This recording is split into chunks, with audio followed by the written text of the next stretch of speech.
சிவாய நமஹ. நேயர்கள் அனைவருக்கும் அன்பான வணக்கம்.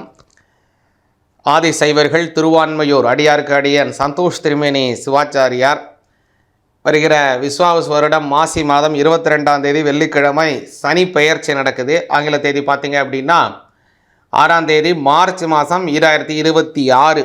இந்த சனி பெயர்ச்சி எப்போலேருந்து எதுக்கு நடக்குது அப்படின்னு கேட்டிங்க அப்படின்னா, கும்பராசியிலிருந்து மீனராசிக்கு சனி பகவான் பிரவேசிக்கிறார். இந்த சனி பயிற்சிங்கிறது இப்படிங்கிறது தான் அப்படி போகுது.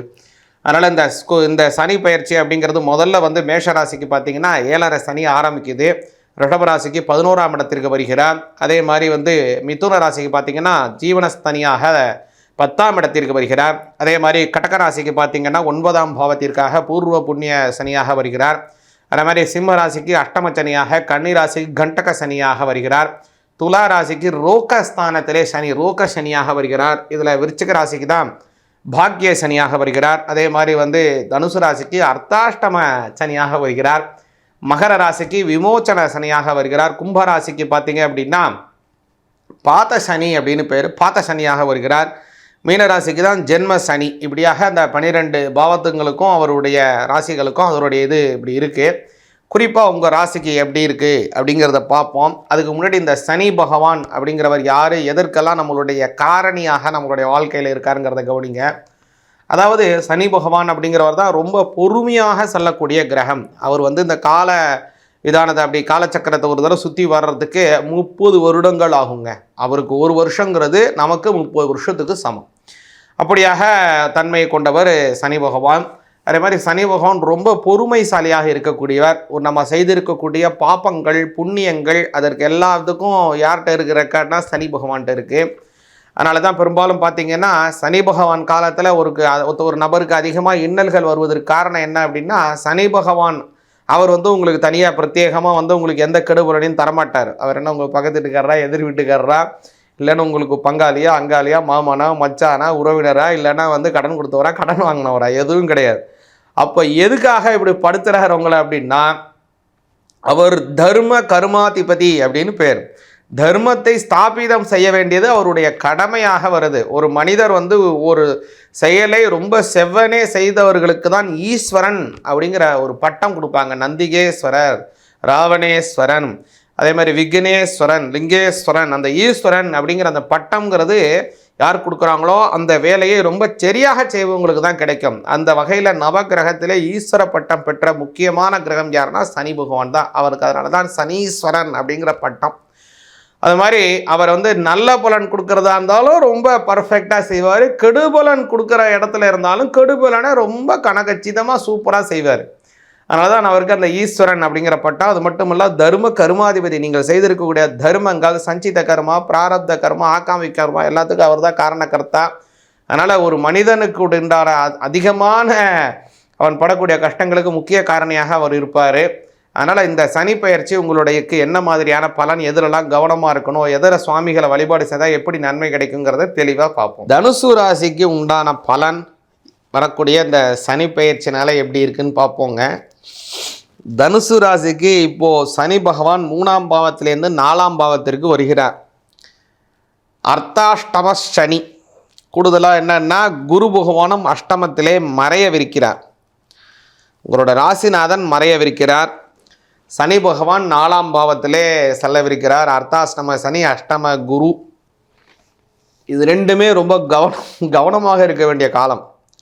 அதனால் கொஞ்சம் பொறுமையாக தான் நீங்கள் செயல்பட வேண்டும். சனி பயிற்சி சொல்லிவிட்டு ஏன் குரு பயிற்சியெல்லாம் சேர்த்து பார்க்குறோம் அப்படின்னு நீங்கள் நினைக்கலாம். ஒரு கிரகம் மாறுது, அந்த மாற்றத்தை வரவேற்கக்கூடியதான கிரகங்களுடைய சஞ்சாரம் இருக்கலாம், அல்லது கிரகத்தினுடைய சஞ்சாரம் அதற்கு உண்டான எதிர்வினை ஆட்டக்கூடிய அமைப்பில் கூட இருக்கலாம், இல்லைங்களா? அதில் மிக முக்கியம் என்ன அப்படின்னா, ஒரு இடத்துலேருந்து ஒரு விஷயங்கள் மாறக்கூடிய சமயத்தில் பல விஷயங்களிலும் அந்த மற்ற கிரகங்கள் எப்படி இருக்குங்கிறதையும் சேர்த்து பலன் சொன்னால் தான் அதை நம்மளால் 100% ஊர்ஜிதமான இந்த பலன் அப்படிங்கிறத நம்மளால் சொல்ல முடியும். அதனால தான் எல்லாத்தையும் உங்களுக்கு கலந்து எப்படி இருக்கும் இந்த சனிப்பெயர்ச்சி அப்படிங்கிறத பொதுவாக உங்களுக்கு சொல்கிறேன். அந்த வகையில் இப்போது சனிப்பெயர்ச்சி இப்போ அர்த்தாஷ்டமஸ்தானம், குரு பெயர்ச்சி அஷ்டமஸ்தானம் இருந்தால் அதில் ஒரு ப்ளஸ் என்ன, அஷ்டம குருவாக இருந்தால் அவர் வந்து உங்களுடைய 4ஆம் இடத்தில் இருக்கக்கூடிய சனி பகவானை பார்க்கிறார். இந்த 4ஆம் பாவத்தில் இருக்கக்கூடிய சனி பகவானை பார்ப்பதினால் அர்த்தாஷ்டம சனியினுடைய வீரியம் குறையும். இது உங்களுக்கு ஒரு பெரிய ப்ளஸ்ஸாகவும் ஆறுதலாகவும் அமையுது. இதை நல்லா புரிஞ்சுங்க. அதனால் பல நல்ல விஷயங்கள் ஏற்பட போகுது. அதில் மிக மிக முக்கியமானது தனுசு ராசிக்காரங்களுக்கு நல்ல மாற்றம் முன்னேற்றம் உண்டு. திருமணம் ஆக வேண்டியவங்களுக்கு திருமண பாக்கியம் கைகூடும். அதே மாதிரி குழந்தை இல்லாதவங்களுக்கு குழந்தை பாக்கியம் கிடைக்கும். தொழில் அபிவிருத்தி ஏற்படும். ரொம்ப நாளாக ஏதாவது விலங்குகள் வளர்க்கணும்னு நினைக்கிறீங்க, பிராணிகள் வளர்க்கணும்னு ஆசைப்பட்டுட்டு இருக்கீங்களா தனுசு ராசிங்க, வரக்கூடிய காலத்தில் கண்டிப்பாக வளர்ப்பீங்க. வளர்க்குறதுனாலே நல்ல பலன் உங்களுக்கு ஏற்படும். சனி பகவானினுடைய ஆதிக்கமும் குரு பகவானுடைய ஆதிக்கமும் கொஞ்சம் அதிகமாக இருக்கிறதுனால தனுசு ராசிக்காரங்க ஒரு தடவை திருநள்ளாறு க்ஷேத்திரம் ஒரு தடவை போயிட்டு வாங்க. திருநள்ளாறு க்ஷேத்திரம் முக்கியமான ஒரு க்ஷேத்திரம்.